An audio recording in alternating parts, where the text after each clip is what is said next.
नमस्कार मित्रांनो, माझ्या गजरज्ञानाचा या यूट्यूब चॅनलवर तुम्हा सर्वांचे स्वागत आहे। आजच्या या व्हिडिओमध्ये आपण बुलढाणा जिल्ह्याविषयी माहिती पाहणार आहोत। व्हिडिओ सुरू होण्याआधी सर्वांना एक नम्र विनंती, तुम्ही जर माझ्या चॅनलवर नवीन असाल तर आणखी अशाच नवनवीन व्हिडिओसाठी आणि माहितीसाठी चॅनलला नक्की सबस्क्राइब करा। बुलढाणा हा जिल्हा महाराष्ट्राच्या उत्तरेला मध्यवर्ती आहे, ज्याची उत्तर सीमा मध्य प्रदेश राज्याला लागून आहे आणि पश्चिम सीमा जळगाव, छत्रपती संभाजीनगर, जालना व दक्षिण सीमा परभणी, हिंगोली या जिल्ह्यांना लागून आहे, तर पूर्व सीमा ही अकोला, वाशिम या जिल्ह्यांना लागून आहे। बुलढाणा जिल्ह्यात एकूण 13 तालुके आहेत। बुलढाणा, चिखली, मेहकर, लोणार, देऊळगाव राजा, सिंदखेड राजा, मोताळा, मलकापूर, नांदुरा, खामगाव, शेगाव, जळगाव जामोद आणि संग्रामपूर। बुलढाणा जिल्हा मुख्यालय हे जिल्ह्याच्या एका साईडला असल्यामुळे काही तालुके हे मुख्यालयापासून थोडे लांब अंतरावर आहेत, मात्र तालुक्यांचा विस्तार हा फार जास्त नाही, त्यामुळे तालुका मुख्यालये एकमेकांपासून जास्त अंतरावर नाहीत।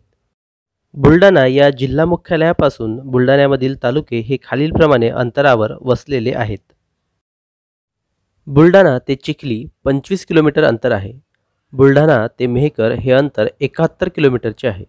बुलढाणा ते देऊळगाव राजा 83 किलोमीटर अंतर आहे। बुलढाणा ते सिंदखेड राजा 80 किलोमीटर अंतर आहे। बुलढाणा ते लोणार साधारणतः 89 ते 90 किलोमीटर अंतर आहे। बुलढाणा ते खामगाव हे 53 किलोमीटर अंतर आहे। बुलढाणा ते मोताळा 21 किलोमीटर अंतर आहे। बुलढाणा ते नांदुरा 53 किलोमीटर अंतर आहे।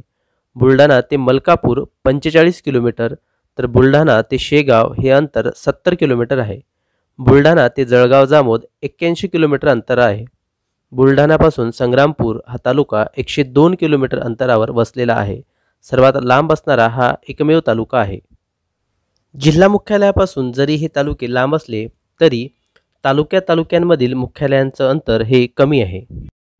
बुलढाणा ते चिखली हे अंतर फक्त 25 किलोमीटर आहे। त्याचबरोबर बुलढाणा ते मोताळा हे 21 किलोमीटरच अंतर आहे। मेहकरपासून लोणार हे 23 किलोमीटर अंतरावर आहे, तर देऊळगाव राजा ते सिंदखेड राजा या दोन तालुका मुख्यालयातील अंतर हे 16 किलोमीटर आहे। शेगाव ते संग्रामपूर हे 32 किलोमीटर अंतर आहे, तर शेगाव ते खामगाव हे केवळ 18 किलोमीटरचं अंतर आहे। नांदुऱ्यापासून मलकापूर हे 29 किलोमीटर अंतरावर आहे, तर खामगाव ते नांदुरा हे 21 किलोमीटरच अंतर आहे। त्याचबरोबर नांदुरा ते जळगाव जामोद हे अंतर 28 किलोमीटरच आहे। जळगाव जामोद आणि संग्रामपूर हे अंतर 16 किलोमीटरचंच आहे। त्यामुळे जिल्हा मुख्यालयापासून जरी तालुके लांब असले तरी तालुका मुख्यालयापासून दुसरं तालुका मुख्यालय हे 30 किलोमीटरच्या आतमध्येच आहे।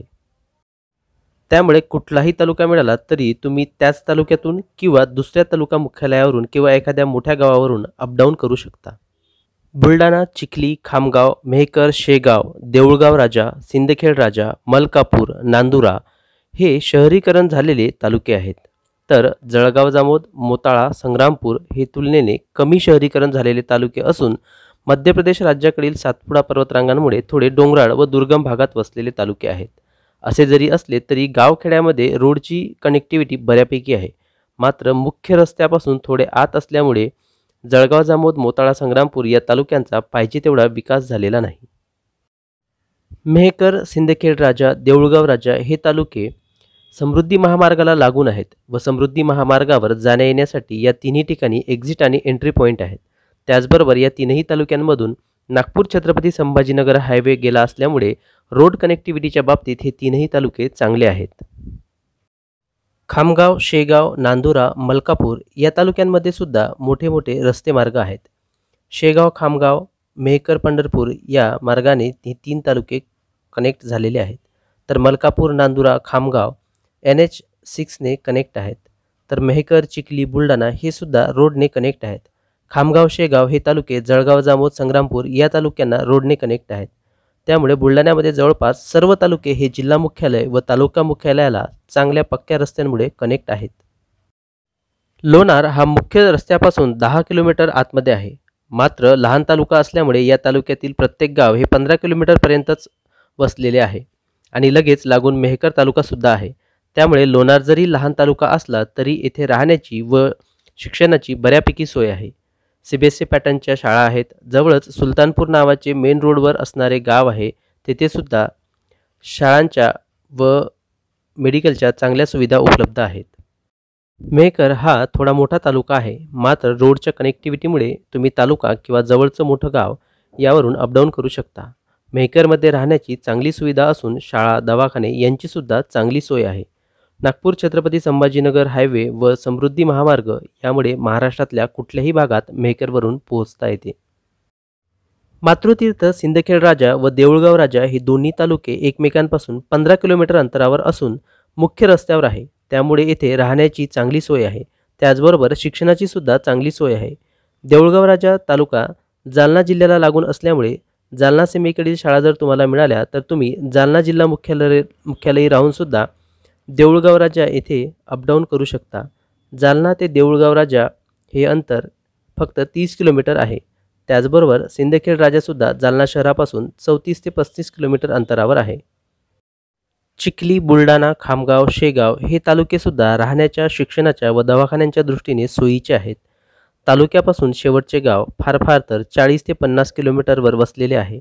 त्यामुळे जवळच्या एखाद्या मोठ्या गावावरून किंवा त्याच तालुक्याच्या ठिकाणावरून तुम्ही शाळेवर ये-जा करू शकता. बुलढाणा जिल्ह्यात मलकापूर, नांदुरा, जलंब, शेगाव हे रेल्वे रूटने कनेक्ट आहेत. मुंबई, नागपूर, कलकत्ता ही मध्य रेल्वेची लाईन, त्याचबरोबर जळगाव, धुळे, नंदुरबार रेल्वे रूटने सुद्धा ही गावे कनेक्ट आहेत. त्यामुळे बुलढाणा जिल्हा हा रेल्वे व रोड या दोन्ही मार्गांनी वेल कनेक्ट आहे. जळगाव, जामोद, संग्रामपूर हे तालुके थोडे डोंगराळ व मुख्य रस्त्यापासून आतमध्ये आहेत. मात्र या भागात सुद्धा रोडची कनेक्टिव्हिटी बऱ्यापैकी असून प्रॉपर जळगाव, जामोद किंवा संग्रामपूर या ठिकाणी राहून सुद्धा ये-जा होऊ शकते किंवा संग्रामपूर तालुक्यात शाळा मिळाली तर शेगाववरून अपडाऊन सुद्धा होऊ शकते. शेगाव, संग्रामपूर, जळगाव, जामोद हा रस्ता या दोन्ही तालुक्यांना मुख्य रस्त्याशी जोडतो. संग्रामपूर हा दुर्गम भाग असला तरी तो रोडने व्यवस्थित कनेक्ट आहे व येथील शाळा या मोठ्या आहेत. त्याचबरोबर येथील जिल्हा परिषदच्या शाळांचा पटसुद्धा चांगला आहे. पातुर्डा, वरवडबकाल, वानखेड, सोनाळा, खिरोडा, बावनबीर यासारखी मोठी गावे या तालुक्यामध्ये आहेत. त्याचबरोबर वरवडबकाल येथे सहकार विद्या मंदिरची शाखासुद्धा येथे आहे. शेगाव, संग्रामपूर हे अंतर 35 किलोमीटर आहे. बरेचसे शिक्षक हे संग्रामपूर येथील शाळांमध्ये शेगाववरून अपडाऊन करतात. विदर्भातील अभियोग्यताधारक मेहकर, लोणार, देऊळगाव राजा, सिंदखेड राजा, शेगाव, नांदुरा, मलकापूर, खामगाव हे तालुके निवडू शकतात.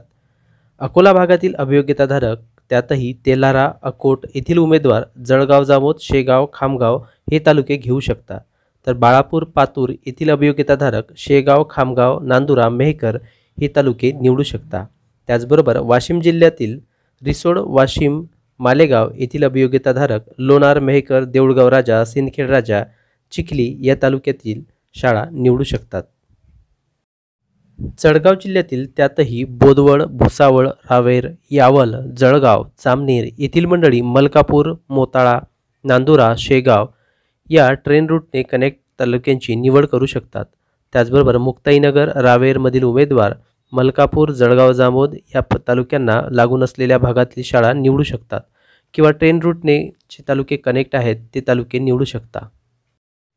छत्रपती संभाजीनगर किंवा जालनामधील भोकरदन, जाफराबाद, जालना येथील अभियोग्यताधारक बुलढाणा, चिखली, देऊळगाव राजा, सिंदखेड राजा नाहीच मिळाले हे तालुके तर मेहकर, लोणार हे सुद्धा तालुके घेऊ शकता. पुणे, नाशिक येथील अभियोग्यताधारकांनी ट्रेनची सुविधा असणारे मलकापूर, नांदुरा, शेगाव हे तालुके निवडावे.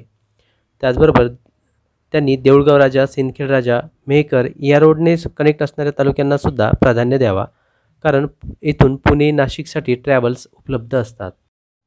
सातारा, सांगली, कोल्हापूर, अहमदनगर येथील अभियोग्यताधारकांनी सिंदखेड राजा, देऊळगाव राजा, मेहकर, चिखली या तालुक्यांचा पर्याय निवडू शकता. त्याचबरोबर हिंगोली, परभणी, नांदेड, लातूर, धाराशिव येथील उमेदवार लोणार, मेहकर, सिंदखेड राजा, देऊळगाव राजा, चिखली, शेगाव, खामगाव हे तालुकेसुद्धा निवडू शकतात. तर अशा प्रकारे ही बुलढाणा जिल्ह्याची माहिती आपण पाहिली, जी समुपदेशनावेळी तालुका निवडताना तुम्हाला थोडीफार उपयोगी पडेल.